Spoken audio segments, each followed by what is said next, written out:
Puisque le même esprit qui ressuscite un Christ est en nous, est en nous. Puisque le même esprit qui ressuscite un Christ est en nous, est en nous. Il nous rend forts, vainqueurs de la mort, puisqu'il vit dans nos corps. Il nous rend forts, vainqueurs de la mort, puisqu'il vit dans nos corps. Puisque le même esprit qui ressuscite un Christ est en nous, est en nous, est en nous, oui, est en nous. Puisque le même esprit qui ressuscite un Christ est en nous, est en nous. Il nous rend forts, vainqueurs de la mort, puisqu'il vit dans nos corps. Il nous rend forts, vainqueurs de la mort, puisqu'il vit dans nos corps. Savez-vous que vous êtes le temple? Savez-vous que vous êtes le temple? Savez-vous que vous êtes le temple? Vous êtes le temple du Saint-Esprit. Oui, je sais, oh oui, je sais, oh oui, je sais, je suis le temple. Dites à votre voisin, oh oui, je sais, je suis le temple. Oh oui, je sais, je suis le temple. Je suis le temple du Saint-Esprit. Plein de force, plein d'amour, plein de joie. Plein de force, plein d'amour, plein de joie. Plein de force, plein d'amour, plein de joie. Nous sommes le temple du Saint-Esprit. Puisque le même esprit qui ressuscite un Christ est en nous, est en nous, est en nous. Puisque le même esprit qui ressuscite un Christ est en nous, est en nous. Il nous rend forts, vainqueurs de la mort, puisqu'il vit dans nos corps. Il nous rend forts, vainqueurs de la mort, puisqu'il vit dans nos corps.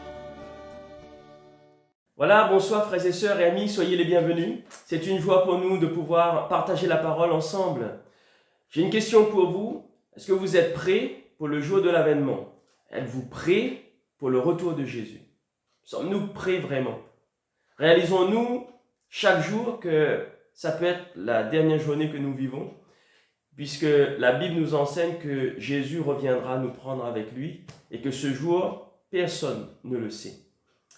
Alors que le Seigneur nous encourage et qu'il nous bénisse ce soir au travers de sa parole, je voudrais lire un texte avec vous dans 2 Pierre au chapitre 3 à partir du verset 9. 2 Pierre au chapitre 3 à partir du verset 9. En tout cas, soyez les bienvenus, que le Seigneur vous encourage ce soir. Il est écrit, « Le Seigneur ne tarde pas dans l'accomplissement de la promesse, comme quelques-uns le croient. Mais il use de patience envers vous, ne voulant qu'aucun périsse, mais voulant que tous arrivent à la repentance. Le jour du Seigneur viendra comme un voleur. En ce jour, les cieux passeront avec fracas. Les éléments embrasés se dissoudront et la terre, avec les œuvres qu'elle renferme, sera consumée. Puisque tout cela est en voie de dissolution, combien votre conduite et votre piété doivent être saintes. Attendez et hâtez l'avènement du jour de Dieu. Jour à cause duquel les cieux enflammés se dissoudront et les éléments embrasés se fondront. Mais nous attendons, selon sa promesse, de nouveaux cieux et une nouvelle terre où la justice habitera.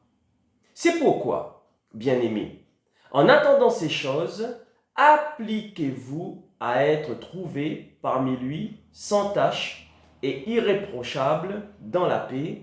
Amen. Amen. Et oui, il est bon et il est important pour chacun d'entre nous de réaliser ces choses. C'est que le Seigneur va revenir. Le Seigneur viendra, il nous est dit dans ce texte, comme un voleur. Au verset 10, il est écrit « Le jour du Seigneur viendra comme un voleur. En ce jour, les cieux passeront avec fracas et les éléments embrasés se dissoudront. » J'ai relevé ce mot « comme un voleur ». Le jour du Seigneur sera une surprise. Sera une surprise d'une manière, il va venir d'une manière soudaine, inattendue. Mais quand je dis d'une manière soudaine et ça sera une surprise, c'est que pour nous, en tant qu'enfants de Dieu, nous attendons la venue de notre Seigneur. Donc le fait qu'il revient, ce n'est pas une surprise, mais c'est la manière dans laquelle il reviendra, nous risquons d'être surpris. Et ça sera désastreux pour les personnes qui ne se sont pas préparées. Sommes-nous prêts, frères et sœurs? Ceci devrait nous pousser, non pas à faire des calculs de savoir quand est-ce que le Seigneur revient, mais à mieux saisir le plan de Jésus-Christ pour chacun d'entre nous. Ces textes, en fait, dans la Bible, il y a plein de textes qui va nous encourager, qui va nous avertir du retour du Seigneur. Et c'est là où vous et moi, frères et sœurs, nous devrions vraiment prendre cela avec sagesse, mais de prendre cela avec sérieux, parce que pour l'Église que nous sommes, ce jour-là, ça sera la gloire éternelle. Pour nous, ce jour, c'est un jour glorieux. C'est-à-dire, c'est fini la souffrance, fini toutes ces choses qui nous culpabilisent, qui nous emmènent à vivre mal, qui nous emmènent à souffrir sur cette terre. Jésus revient, c'est une liberté pour nous. Ça va être vraiment une joie profonde de vivre auprès de notre Seigneur dans la paix pour l'éternité. Mais ce jour où le Seigneur va revenir, ça sera aussi pour le monde un temps de jugement. Et oui, ça va être le temps de jugement de Dieu qui va s'abattre aussi pour ceux ou celles qui n'ont pas accepté Jésus dans leur vie. Au verset 9, il est écrit « Mais il use de patience envers vous, ne voulant qu'aucun périsse, mais voulant que tous arrivent à la repentance. » C'est-à-dire que ce soir, c'est encore temps de grâce. Mon frère, ma soeur, mon ami, si tu acceptes Jésus dans ton cœur, dans ta vie, alors à son retour, tu seras enlevé avec lui. Jésus viendra chercher les siens. C'est une certitude pour nous. C'est une conviction. Il viendra sur les nuées à la rencontre des croyants. Il les attirera vers lui pour les faire entrer dans le royaume de Dieu. Il reviendra et il viendra nous prendre, mais il viendra comme un voleur, c'est-à-dire au moment où nous ne nous y attendrons pas. Les hommes ne s'y attendront pas à ce retour. Cependant, des avertissements ont été donnés dans la parole de Dieu. Ils concernent les disciples de Dieu, ils nous concernent. Dans Matthieu chapitre 24, au verset 42, il est écrit « Veillez donc ». Vous voyez, il nous est bien écrit « Veillez donc, puisque vous ne savez pas quel jour votre Seigneur viendra. » Donc, ne restons pas dans l'ignorance. Ne restons pas dans l'indifférence. Ne dites pas que oui, bon, ça sera un jour et puis on verra bien et on sera bien prévenu. Non, la parole, elle est claire pour chacun d'entre nous ce soir. Personne ne s'y attendra. C'est à nous d'être prêts. C'est à nous d'être prêts. Le verset 44 de Matthieu au chapitre 24, le verset 44 nous dit bien « C'est pourquoi vous aussi, il nous est adressé cette parole. Tenez-vous prêts, car le Fils viendra à l'heure où vous n'y penserez pas. » Alors, frères et sœurs, restons vraiment dans la paix du Seigneur, mais il est important pour nous de prendre cela au sérieux. Il est important pour nous d'avoir une relation ferme. Il est important pour nous d'avoir une relation sérieuse avec notre Seigneur quotidiennement. et de dire, Seigneur, je veux vraiment, Seigneur, être prêt à ce jour où tu viendras pour nous prendre avec toi. Restons fermes et attachés à Dieu. Cette réalité doit nous inciter à la piété, frères et sœurs. Il faut garder notre cœur attaché, tourné vers le Seigneur. Ce n'est pas le moment d'abandonner, ce n'est pas le moment de nous retirer, ce n'est pas le moment justement d'abandonner notre Seigneur, c'est tout au contraire. Nous devrions nous attacher à sa parole. Verset 11 du texte principal que nous avons lu est écrit « Puisque tout cela est en voie de dissolution, combien votre conduite et votre piété doivent être saintes. » Amen. Et oui, nous sommes au courant que la terre va disparaître. Elle est appelée à être détruite. Et nous voyons, nous entendons autour de nous le réchauffement climatique, etc. Donc nous savons, même les chercheurs, ces personnes qui travaillent sur justement l'avenir de notre planète, ils sont pessimistes. Ils savent très bien que un moment ou un autre, la Terre, elle est appelée à se réchauffer, où là, à un moment donné, les êtres humains ne pourront plus vivre. Et c'est biblique. Il nous est dit dans ce verset 11, « Puisque tout cela est en voie de dissolution. » Et il nous conseille derrière, combien votre conduite et votre piété doivent être saintes. Menez une vie qui lui soit entièrement consacrée. Consacrons notre vie au Seigneur. Nous avons une nouvelle destinée, frères et sœurs. C'est ça la bonne nouvelle. Une nouvelle adresse que Dieu va nous donner et qui est biblique. C'est écrit dans Apocalypse au chapitre 21 à partir du verset 1 et 2. Il est écrit, c'est Jean qui va nous dire, « Puis je vis un nouveau ciel, une nouvelle terre, car le premier ciel et la première terre avaient disparu. Et la mer n'était plus. Je vis descendre du ciel, d'auprès de Dieu, la ville sainte, la nouvelle Jérusalem, préparée comme une épouse qui s'est parée pour son époux. Amen. » Et il dit bien, je vis un nouveau ciel et une nouvelle terre. De quoi parle-t-il? Notre nouvelle destinée. Et il va dire, car le premier ciel et la première terre avaient disparu. Et oui, la terre sur laquelle nous sommes est appelée à disparaître. Et il dit bien, et la mer n'était plus. Ah, et là il va nous dire, et je vis descendre du ciel, d'auprès de Dieu, celui ou celle qui a gardé la foi jusqu'au bout, qui a été enlevé avec Jésus-Christ, c'est de cela qu'il s'agit. Je vis descendre du ciel d'auprès de Dieu, la ville sainte, c'est-à-dire ceux qui ont été prêts, ceux qui ont été enlevés avec le Seigneur, la nouvelle Jérusalem, préparée comme une épouse qui s'est préparée pour son époux. Amen. Alors nous devrions vivre dans l'attente glorieuse de l'avènement du Seigneur. La négligence, frères et sœurs, de notre part, va avoir des conséquences négatives. Si nous négligeons notre relation avec le Seigneur et que Jésus-Christ vient nous prendre et que nous ne sommes pas prêts, il va y avoir des conséquences négatives puisque nous allons rester et malheureusement nous allons vivre des moments très compliqués, très difficiles, puisque l'ennemi de nos âmes, en fait, il va se rebeller et il va y avoir vraiment pour ceux qui vont rester, il va y avoir des moments très compliqués, très difficiles pour vivre notre foi ici-bas. Alors, notre but, c'est de ne pas penser à ceux qui vont rester, c'est de penser plutôt à ceux qui vont être enlevés, c'est-à-dire à ceux qui vont tenir bon et ferme dans la foi. Et c'est à nous d'y travailler ensemble. C'est à nous de prier ensemble. C'est à nous de rester dans l'unité, de vraiment de rechercher la face de Dieu ensemble. Prions pour une vie de piété. Prions pour une vie qui soit consacrée à Dieu. Prions pour cette ville sainte, pour cette vie que le Seigneur nous a donnée. Et recherchons plutôt la volonté du Seigneur afin que nous puissions être enlevés avec Jésus-Christ. Alors, frères et sœurs, restons ensemble, prions ensemble dans l'attente du retour de notre Seigneur Jésus-Christ. Exhortons-nous ce soir et restons dans cette attente. Au verset 13, il est écrit, du texte que nous avons lu, au verset 13, « Mais nous attendons selon sa promesse, de nouveaux cieux et une nouvelle terre, où la justice habitera. » Amen. C'est pourquoi, bien-aimés, frères, sœurs, amis ce soir, c'est pourquoi, bien-aimés, en attendant ces choses, appliquez-vous à être trouvés par lui sans tache et irréprochable dans la paix. Amen. Tout se reposera sur la sainteté. Tout va se reposer, frères et sœurs. C'est très sérieux, c'est très important ce que je vous dis. Sur la vérité, la parole de Dieu dans notre vie. Tout sera reposé sur l'amour. L'amour de Dieu, mais notre amour pour notre Seigneur, notre attachement à lui. Tout va être reposé sur la justice de Dieu. Tout va être reposé sur la félicité.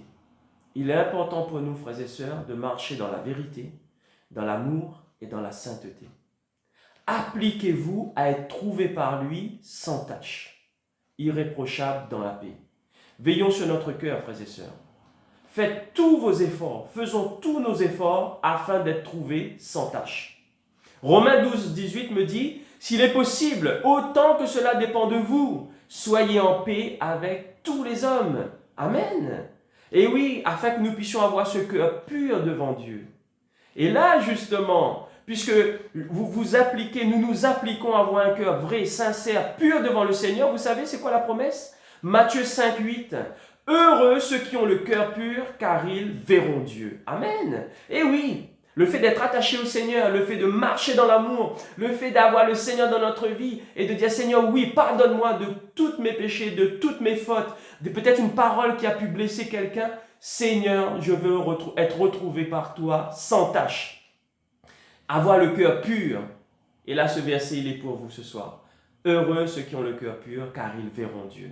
Voulons-nous voir le Seigneur? Alors, vraiment, attachons-nous à sa parole. L'apôtre Paul parle et enseigne au sujet de l'avènement. Romains 8, 18, il va dire « J'estime que les souffrances du temps présent ». Et oui, il y a des souffrances sur cette terre. J'estime que les souffrances des temps présents ne sauraient être comparées à la gloire à venir qui sera révélée pour nous. Amen. Et oui, il y a des temps de souffrance.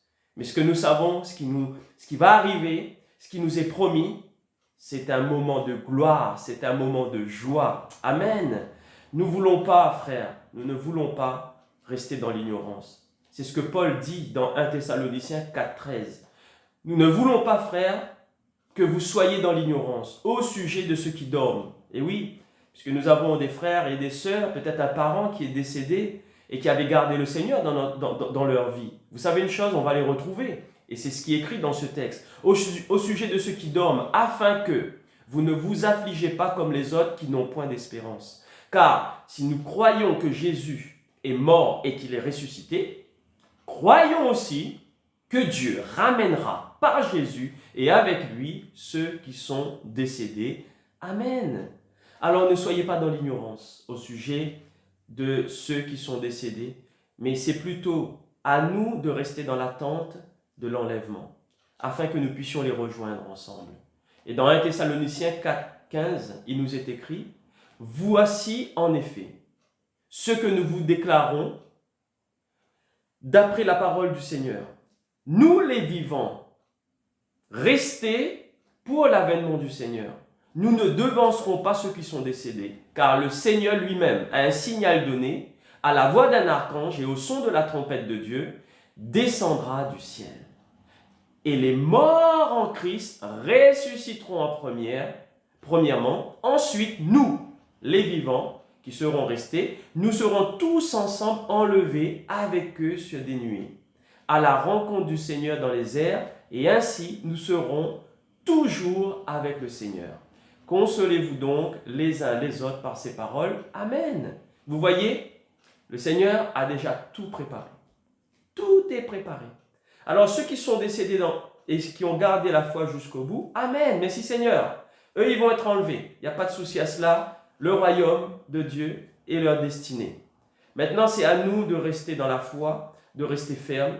Parce que si quand le Seigneur reviendra et que nous sommes fermes dans notre foi, nous soyons vraiment irréprochables, que nous ayons vraiment ce cœur attaché au Seigneur, alors ce texte nous dit, nous aussi, nous allons être enlevés avec eux.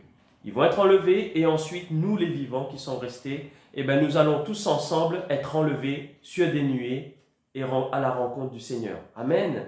Je conclus. 2 Pierre 3, 17, il est écrit, j'ai pris la version Semeur, « Quant à vous, » on parle de nous ce soir. « Quant à vous, mes chers amis, vous voilà prévenus.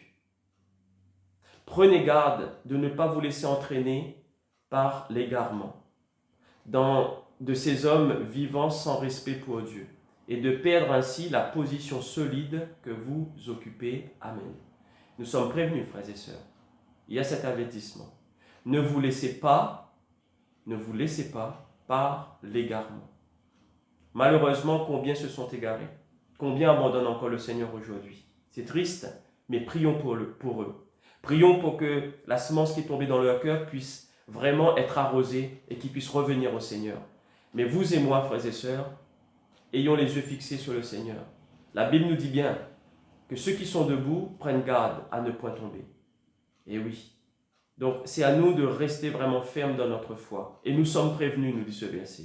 Il nous dit aussi dans ce texte, prenez garde. C'est important de ne pas perdre la position solide que nous occupons. Amen. Donc, au contraire, nous devrions progresser. La vie avec le Seigneur nous emmène dans une progression. Et mon dernier verset, c'est 2 Pierre 3, 18, version se meurt toujours, est écrit, au contraire, progressez sans cesse dans la grâce et dans la connaissance de notre Seigneur et Sauveur Jésus-Christ. À lui soit la gloire, dès maintenant et pour l'éternité. Amen. Amen. Au contraire, progressez sans cesse dans la grâce. Progressez sans cesse. Alors, prions ce soir. Demandons au Seigneur de garder notre cœur. Soyons sincères, honnêtes devant le Seigneur. Et je vous dis à très bientôt. Si ce n'est pas demain, si ce n'est pas après-demain, mais peu importe, nous allons nous retrouver là-haut. Une chose est sûre, que si le Seigneur revient ce soir, nous n'allons pas nous séparer. Nous allons rester ensemble pour l'éternité. Et c'est ça qui fait notre joie. Alors Seigneur, si tu nous prêtes vie, Amen. Nous voulons être des instruments de bénédiction pour toi. Et Seigneur, si tu reviens ce soir nous prendre avec toi, Amen. Et nous serons pour toujours avec toi pour l'éternité. Que le Seigneur vous bénisse, qu'il vous encourage au travers de sa parole. Bonne soirée, frères et sœurs. Soyez bénis. L'immensité de ta grandeur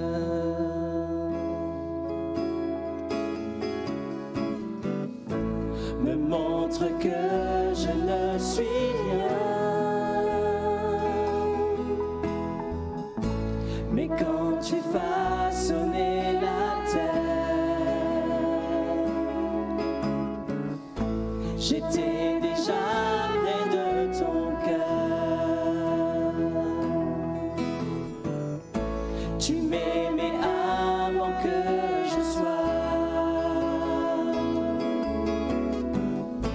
et pour moi tu as tout donné. Toi seul pouvais me libérer. C'est pourquoi je veux t'adorer. Toi seul est digne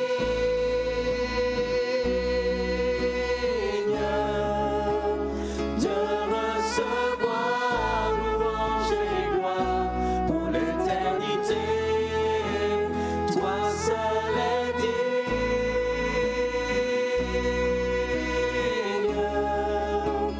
de recevoir louange et gloire pour l'éternité.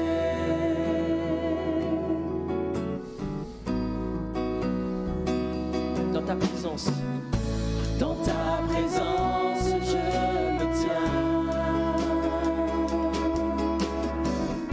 car tu as ce dont j'ai besoin. La joie, la vie et le bonheur sont dans tes pas, l'immense horreur. Toi seul est digne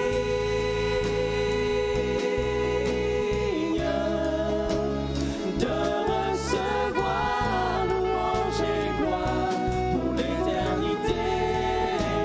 Toi seul est digne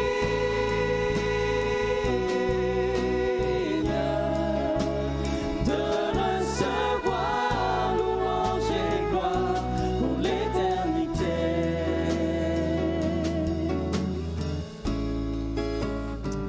alléluia ensemble.